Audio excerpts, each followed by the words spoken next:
आप सभी को जय मसीह की। आज परमेश्वर के वचन में आप सभी का स्वागत है। परमेश्वर पिता आज अपने वचनों के द्वारा आप सबको बहुत ऐसे आशीष को दे।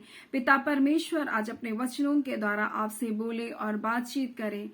और पौलुस इस प्रकार से गलातियों की कलीसिया को कहता है कि हे मेरे बालकों, जब तक तुम में मसीह का रूप न बन जाए तब तक मैं तुम्हारे लिए जच्चा की सी पीड़ाओं को सहता रहूंगा। और मसीह के रूप तक बदलने तक बोलता है पौलुस, मैं तुम्हारे लिए जच्चा की सी पीड़ाओं को सहूंगा। क्योंकि जब हम मसीह में आते हैं तो हम एक बालकों के समान होते हैं, लेकिन क्या हम बहुत वर्षों के बाद भी हम बालकों के समान व्यवहार तो नहीं कर रहे। आज इसी बात को परमेश्वर पिता अपने वचनों के द्वारा में बताना चाहता है। इब्रानी उसका 5वां अध्याय उसका 12 में लिखा है, समय के विचार से तुमको गुरु हो जाना चाहिए था, लेकिन यहाँ लिखा है तो भी अवश्य हो गया कि कोई तुम्हें परमेश्वर के वचन की आदि शिक्षा फिर से सिखाए। तुम तो ऐसे हो गए कि तुम्हें अन्न के बदले अब तक दूध ही चाहिए। और इसलिए इस प्रकार से लिखा जा रहा है, क्योंकि दूध पीने वाले बच्चे को वचन की पहचान नहीं होती। अब दूध पीने वाले बच्चे कैसा व्यवहार करते हैं? दूध पीने वाले बच्चे इस प्रकार से व्यवहार करते हैं कि जब उनसे कोई वचन को बोला जाता है और वो वचन अगर उनके हृदय में चुभता है तो क्या करते हैं? एक दूसरे से डाह करने लगते हैं, एक दूसरे से झगड़ा करने लगते हैं, ना कि अपने जीवन को वो जांचने लगते हैं। इसी बात को कुरिन्ती में लिखा हुआ है कि किस प्रकार से लिखा है 3 अध्याय में, हे भाइयों, मैं तुमसे इस रीति से बात ना कर सका जैसे आत्मिक लोगों से, परंतु जैसा शारीरिक लोगों से कि उनमें जो मसीह में बालक है बोल रहा है। और बोल रहा है इस प्रकार से पौलुस बोल रहा है कि मैं तुमसे इस रीति से बात ना कर सका जैसे आत्मिक लोगों से मैंने बातचीत किया, क्योंकि तुम अब भी आत्मिक नहीं परंतु तुम अब भी शारीरिक हो। बोल रहा है क्योंकि मैंने तुम्हें दूध पिलाया, अन्न ना खिलाया, क्योंकि तुम उसे नहीं खा सकते, यानी कि तुम खरा उपदेश को नहीं सुन सकते। अगर तुम्हें मैंने खरा उपदेश को सुनाया तो तुम उसको बर्दाश्त नहीं कर पाओगे, तुम उसको सह नहीं पाओगे। और इसलिए उसका वचन 2 तिमोथी 4 उसका 3 में लिखा, क्योंकि ऐसा समय आएगा कि लोग खरा उपदेश सह ना सकेंगे परंतु कानों की खुजली के अनुसार, अपनी अभिलाषाओं के अनुसार बहुत तेरे उपदेशकों को क्या करेंगे? ढूंढ लेंगे बोल रहा है। और वे सत्य से कान फेर कर कथा कहानियों पर अपने मन को लगाएंगे और वो ऐसे उपदेशकों को ढूंढेंगे जो उसको आशीष और भलाई और चंगाई और छुटकारे का प्रचार करेगा। और सिर्फ इस बात का प्रचार करेगा कि आप संसार में कैसे आशीष को पा सकते हैं, ना कि आपको मसीह के स्वरूप में बदलने के लिए, अपने जीवन को पवित्रताई में चलने के लिए, यीशु के आगमन के लिए आपको तैयार करेगा। और जो आपके मन को भाएगा, जो आपकी अभिलाषाओं के अनुसार होगा, ऐसे उपदेशकों को लोग क्या करेंगे? ढूंढ लेंगे। और यही बात यहाँ पर भी बोल रहा है, हे भाइयों, मैंने तुमसे इस रीति से बात ना कर सका जैसे आत्मिक लोगों से, परंतु जैसा शारीरिक लोगों से, उनसे जो मसीह में बालक हैं। मैंने तुम्हें दूध पिलाया, अन्न खिलाया, क्योंकि तुम उनको नहीं खा सकते, क्योंकि अब तक भी नहीं खा सकते। और इसलिए इस बात को लिखा है, समय के विचार से तो तुम्हें गुरु हो जाना चाहिए था, परंतु लिखा तो भी यह अवश्य हो गया कि तुम्हें कोई परमेश्वर की वचनों के आदि शिक्षा फिर से सिखाए। तुम तो ऐसे हो गए जैसे तुमको अन्न के बदले अब तक दूध ही चाहिए, क्योंकि दूध पीने वालों को वचन, आत्मिक जीवन के लिए धर्म के वचन की पहचान नहीं होती। और यही बात को यहाँ पर भी लिखा है कि मैंने तुम्हें दूध पिलाया, बोलता अब अन्न खिलाया, क्योंकि तुम उसको खा नहीं सकते और अब भी नहीं खा सकते, क्योंकि अब तक तुम क्या हो? शारीरिक हो बोल रहा है। और बोल रहा है इसलिए कि जब तुम में डाह और झगड़ा है तो क्या तुम शारीरिक नहीं? तुम जो लड़ाई और झगड़े करते हो, तुम खरा उपदेश को सुन नहीं सकते हो, तो क्या तुम अब तक बोलते हैं कि तुम शारीरिक नहीं हो? क्योंकि तुम इसके कारण बैर कर रहे हो। कोई बोल रहा है मैं अपुल्लोस का, कोई बोल रहा है मैं पौलुस का। और परमेश्वर पिता आज बताना चाहता है कि हम सब मसीह के हैं। आज कलीसियाओं में लड़ाई हो रही है। एक जाति कलीसिया के अंदर भी एक जाति दूसरी जाति के साथ लड़ाई कर रहा है। हमारा अलग चर्च लगाएंगे, हमारी भाषा का हम अलग चर्च लगाएंगे। तुम शारीरिक हो, तुम आत्मिक नहीं हो, क्योंकि तुम भी अब तक तुम क्या हो? लड़ाइयां और झगड़े हो। तुम्हारे जीवन में अब भी आत्मिकता नहीं है। परमेश्वर बोला समय के अनुसार से तो तुमको इस समय तुमको गुरु हो जाना चाहिए था। तुमको गुरु परिपक्व हो चुके हो, लेकिन क्या तुमको आदि से परमेश्वर के वचन की शिक्षा भी दी जाए बुरा है? तुम अब तक अन्न को नहीं खा सकते हो बुरा है। इसलिए पौलुस बोलता है मैं तुम्हारे लिए जच्चा की सी पीड़ाओं को सहता हूं, ताकि तुम मसीह के स्वरूप में क्या हो जाओ, बदलते जाओ। जब तक तुम में मसीह का रूप ना बन जाए, बोलता है हे बालको, जब तक तुम में मसीह का रूप ना बन जाए तब तक मैं तुम्हारे लिए जच्चा की सी क्या करूंगा, पीड़ाओं को सहता रहूंगा। क्योंकि तुम तो अब तक तुम्हारे जीवन में मसीह का रूप नहीं बना। तुम अब तक बालकों के जैसा व्यवहार कर रहे हो। अब तक तुम्हारे अंदर लड़ाई और झगड़ा है। अब तक तुम्हारे अंदर गुटबाजी है। अब तक तुम एक दूसरे के विरोध में लड़ाई कर रहे हो। एक जाति दूसरी जाति से अपने आप को महान बता रहा है, लेकिन आप कैसे परमेश्वर के राज्य में जाओगे जबकि सारी पृथ्वी का रचयिता परमेश्वर है, सारी जाति सारी भाषाओं को बनाने वाला परमेश्वर है। और आप क्या बोलोगे कि मैं इस कलीसिया का हूं, इसलिए प्रभु तू मुझको अलग रख। नहीं, आप अगर यहां मेल नहीं कर सकते, आप स्वर्ग के राज्य में भी मेल नहीं कर रख सकते। परमेश्वर आपको क्यों लेकर जाएगा जब यहां आप मेल मिलाप के साथ नहीं रह सकते, जब आप एक दूसरे भाई मसीह भाई को आप गले नहीं लगा सकते, जब आप दूसरों को माफ नहीं कर सकते, आप स्वर्ग के राज्य में माफी की अपेक्षा कैसे कर सकते? जब आप यहाँ पर रंग भेद कर रहे हैं, आप यहाँ जाति भेद कर रहे हैं, आप कैसे स्वर्ग के राज्य में सबके साथ मिलकर रह सकेंगे? परमेश्वर आपको क्यों लेकर के जाएगा? परमेश्वर ने हर एक मनुष्य को बनाया, उनको अपना स्वरूप में अपनी समानता में परमेश्वर ने बनाया। परमेश्वर ने हर एक जाति हर एक कुल हर एक भाषा के मनुष्य के लिए अपना बेटे का कीमती बेसकीमती लहू को उसके लिए बहाया, उनके पापों से छुटकारे के लिए। लेकिन आज भी आप में लड़ाइयां और झगड़े हैं। समय के पहचान के अनुसार तो लिखा है तुमको अब क्या हो जाना चाहिए, गुरु हो जाना चाहिए। तो भी अवश्य हो गया कि कोई तुम्हें परमेश्वर के वचनों की आदि शिक्षा फिर से सिखाए। तुम तो ऐसे हो गए कि तुम्हें अन्न के बदले अब तक दूध ही चाहिए। तुम दूध पीने वाले बच्चों को धर्म के वचन की पहचान नहीं होती, परंतु सयानों के लिए ज्ञानेंद्रिय अभ्यास करते करते भले और बुरे का भेद करने के लिए निपुण हो जाती है।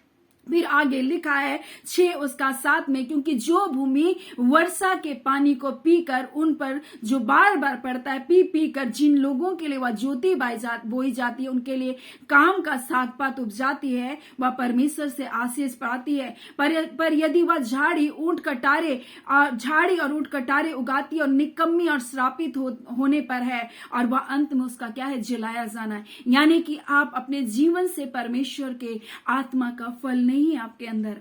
आपको वर्षा का पानी पी पी कर आप क्या करें, उछाड़ियां और ऊंट कटारे उगा रहे हैं। आपको भी परमेश्वर ने अपनी आत्मा को दिया, लेकिन आपके जीवन में कैसा फल लग रहा है? क्या प्रेम है आपके अंदर में? क्या क्षमा है आपके अंदर में? क्या दया है आपके अंदर में? क्या धीरज है आपके अंदर में? परमेश्वर अपने लोगों के अंदर अपनी आत्मा का फल को देखना चाहता है। कुछ लोग बोलते हैं हम साधारण विश्वास अच्छा है, हमें पवित्र आत्मा की जरूरत नहीं। जब यीशु, वो तो पेंतीकोस्टल लोगों के लिए जरूरी है, वो तो दूसरी कलीसियाओं के लिए जरूरी है, हम तो साधारण विश्वास में ठीक है। तो क्या ऐसा साधारण विश्वास, क्या यीशु मसीह को पवित्र आत्मा की जरूरत नहीं थी? जो पवित्र आत्मा से गर्भ में आया, पवित्र आत्मा से उसका बपतिस्मा हुआ, पवित्र आत्मा के द्वारा परमेश्वर ने उसको भरा और वो जाकर सुसमाचार को प्रचार किया। तो हम और आपको पवित्र आत्मा की कितनी आवश्यकता क्यों नहीं है? हम लेकिन पवित्र आत्मा के अभिषेक, उसके आग के बपतिस्मे की लालसा नहीं करते। परमेश्वर कहना चाहता है तुम में आज भी लड़ाई और झगड़े हैं, तुम में आज भी फूट है, तुम आज भी माफ करना नहीं जानते, आज भी कलीसिया में मेल कराना नहीं जानते, आज भी तुम्हारे अंदर बहुत सारे विचारों को लेकर मतभेद है। कोई बोलता है मैं इसका हूं, कोई बोलता है मैं उसका हूं। क्या आप मसीह के नहीं? क्या मसीह ने आपके लिए अपनी जान को नहीं दिया? क्या मसीह यीशु ने आपके लिए अपने शरीर का एक एक कतरा लहू आपके लिए नहीं बहाया? फिर आप किसके हैं? क्या आप मसीह के नहीं हैं? लेकिन अगर आप मसीह के हैं तो मसीह के प्रेम को आप क्यों नहीं प्रकट करें? मसीह के चरित्र को आप क्यों नहीं प्रकट करें? मसीह के गुण को आप क्यों नहीं प्रकट करें? इसलिए परमेश्वर का वचन कहता है सियानों के लिए उसकी ज्ञान इंद्रिया अभ्यास करते करते भले और बुरे के भेद करने में निपुण हो गई है। क्या आपकी ज्ञान इंद्रिया भले और बुरे का ज्ञान करने के लिए निपुण नहीं हुई? परमेश्वर आज आपसे कहना चाहता है कि समय के विचार से तो तुमको गुरु हो जाना चाहिए, परंतु इस वर्तमान समय में ऐसा समय आएगा कि लोग खरा उपदेश को नहीं सुन सकेंगे। और बोलता है इसलिए वो अपने कानों की खुजली के अनुसार बोलता अपनी अभिलाषाओं को, अपनी इच्छाओं को पूरा करने के लिए बहुत तेरे ऐसे उपदेशकों को ढूंढ लेंगे। बोला है जो बोलता है कि उनकी इच्छा के अनुसार वो प्रचार करेंगे, जो उनके मन को अच्छा लगेगा, ना कि मसीह को अच्छा लगेगा। आपको ऐसे उपदेश को सुनना है जो आपके मसीह का चरित्र आपके जीवन में लेकर आए, मसीह का स्वभाव आपके जीवन में लेकर आए। परमेश्वर आपके जीवन में पवित्रताई को देखना चाहता है। परमेश्वर आपके जीवन में आज्ञाकारिता को देखना चाहता है। परमेश्वर आपके जीवन में आत्मा के फलों को देखना चाहता है। अगर ऐसा आपका जीवन है तो निश्चय परमेश्वर को ये भाएगा कि परमेश्वर एक दिन आपको कहेगा ये विश्वास योग्य मेरा दास, विश्वास योग्य मेरी दासी है, जिसको हर दुख और तकलीफ भी आया परंतु ये परीक्षाओं में स्थिर रही और मेरी आज्ञाओं को ये मानता रहा, मेरी आज्ञाओं को ये मानती रही। और परमेश्वर पिता इसलिए कहता है तुम्हें समय के बोलता है अनुसार बोल रहा है समय के विचार से तुमको गुरु हो जाना चाहिए। लेकिन आज भी आप यहाँ वहां आप सुनने के लिए भटक रहे, लेकिन आपको आज दूसरों को सिखाने वाला बनना है। आप खुद ही इधर उधर भागते रहेंगे, आप क्या दूसरों के लिए दूसरों को आप खड़ा कर सकेंगे? इसलिए परमेश्वर का अपने वचन के द्वारा कहना चाहता है तुमको समय के अनुसार विचार से अब तो गुरु हो जाना चाहिए, परंतु अभी भी तुमको आदि शिक्षाओं की जरूरत है, कोई तुमको प्रारंभ से सिखाए। और इसलिए इब्रानी अगर हम लोग देखेंगे तो यहाँ इसी प्रकार से इस वचन को लिखा है कि बोलता है मुझे तुमसे बहुत सी और बातों को कहना है परंतु तुमको उनको समझने में कठिनाई हो रही है, क्योंकि अब भी तुमको लगता है कि मुझे सिर्फ ब्लेसिंग चाहिए, मुझको सिर्फ आशीषों का सुसमाचार सुनना चाहिए। आपको उद्धार का सुसमाचार सुनना चाहिए। आपको यीशु मसीह के द्वारा ही छुटकारा मिलेगा। यीशु मसीह के बगैर आपका छुटकारा नहीं। आपको उसको अपने जीवन में स्वीकार करना पड़ेगा। आपको उसके चरित्र में, उसके स्वभाव में अपने जीवन को लेकर जाना पड़ेगा। इसलिए पौलुस बोलता है जब तक हे बालको, जब तक तुम में मसीह का रूप ना बन जाए मैं तुम्हारे जच्चा किसी क्या करूंगा, पीड़ाओं को सहता रहूंगा। और इसलिए परमेश्वर पिता आज अपने वचनों के द्वारा हमें इन बातों को बताना चाहता है कि तुम्हें आज आत्मिक जीवन में क्या होना है, बढ़ना है और ना कि एक जैसी स्थिति में रहना है। क्योंकि जो नए लोग हैं उनके लिए परमेश्वर का वचन कहता है नए जन्मे हुए बच्चे की नाई निर्मल और आत्मिक दूध की लालसा करो ताकि तुम उद्धार पाने के लिए यानी छुटकारा पाने के लिए तुम बढ़ते जाओ। यानी ये आत्मिक जीवन बढ़ोतरी का जीवन है। लेकिन अगर हम अब तक अगर सिर्फ हम इधर और उधर भटक रहे हैं, आज भी हम इसके पीछे उसके पीछे भाग रहे हैं, हम ये उपदेशक वो उपदेशक के पीछे भाग रहे हैं, आज भी हम अपने कानों की खुजली के अनुसार बहुत सारे उपदेशकों को बटोर करके रख लिए हैं। बोलता ऐसे उपदेशकों को हम बटोर लिए हैं और हमको इनका ही सुनना है। तो आप क्या करेंगे? एक दिन आप अपने आत्मिक जीवन का पतन करेंगे। आपको मसीह का सुनना है, आपको उसको वचन को पढ़ना है, सिर्फ मेरे बताने से नहीं या किसी और उपदेशक के बताने से नहीं, परंतु आपको स्वयं परमेश्वर के वचन को पढ़ना है और पवित्र आत्मा से आपको मदद मांगना है कि प्रभु मुझे इन वचनों को समझने के लिए आप मेरी सहायता करें ताकि मैं आपकी इच्छा के अनुसार अपने जीवन को चल सकूं। इस बात के लिए आपको प्रार्थना करना है। परमेश्वर पिता इन वचनों के द्वारा आप सबको बहुत ऐसे आशीष को दे। आमीन। आइए हम प्रार्थना करेंगे। धन्यवाद देते जीवते सच्चे सामर्थी खुदावन खुदा, मेरे राजाओं के राजा, मेरे प्रभुओं के प्रभु, हम आपका धन्यवाद करते पिता आज के इस वचन के लिए पिता, जिसके द्वारा आपने लोगों से बोला और बातचीत किया पिता। और आप चाहते हैं पिता आपके बच्चे जो मसीह में नए हैं पिता, दिनों दिन वचन की शिक्षा में बढ़ते जाए पिता, और आत्मिक जीवन में उन्नति करते जाए पिता, उद्धार के लिए बढ़ते चले जाए खुदा। आज उनके लिए भी आपने कहा परमेश्वर, जो वर्षों वचनों को सुन रहे पिता, आप समय के अनुसार प्रभु जी वो पिता सीखने वाले नहीं, परंतु सिखाने वाले बनने पाए पिता, और वो विश्वास से ना भटके खुदा प्रभु जी, परंतु आपके विश्वास में बढ़ते चले जाए खुदा प्रभु जी, और दूसरों के लिए उद्धार और छुटकारे का कारण बनने पाए खुदावन परमेश्वर। जितने रोग दुख बीमारी में है पिता, जितने नाना प्रकार के संकटों में पड़े प्रभु जी, कई प्रकार की पीड़ाएं प्रभु, कई प्रकार के संकट प्रभु इनके जीवन में रबंसा खाला ये रवा सिखी रास्तो नबा, आज हर प्रकार का संकट, हर प्रकार का बंधन यीशु के नाम से टूटने पाए, बीमारियां यीशु के नाम से चंगी की जाए,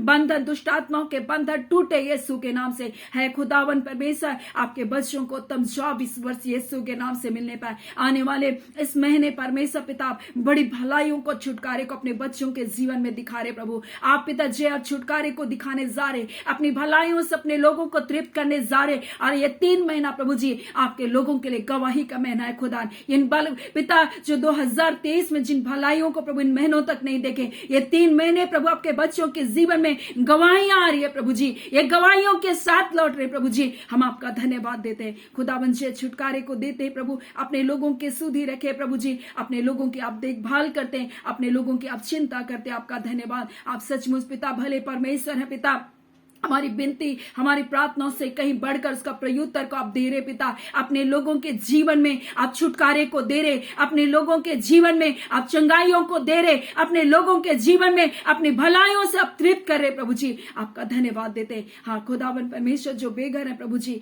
और घर के लिए दर दर भटक रहे खुदा प्रभु, एक उत्तम घर यीशु के नाम से मिलने पाए खुदावन परमेश्वर, एक उत्तम जॉब यीशु के नाम से मिलने पाए। आपने जय छुटकारे को दिया, आपका धन्यवाद। प्रार्थना यीशु के नाम से मांगते, दया सुने अनुग्रह से ग्रहण कर लीजिएगा। आमीन। परमेश्वर पिता आप सबको बहुत ऐसे आशीष को दे। आमीन।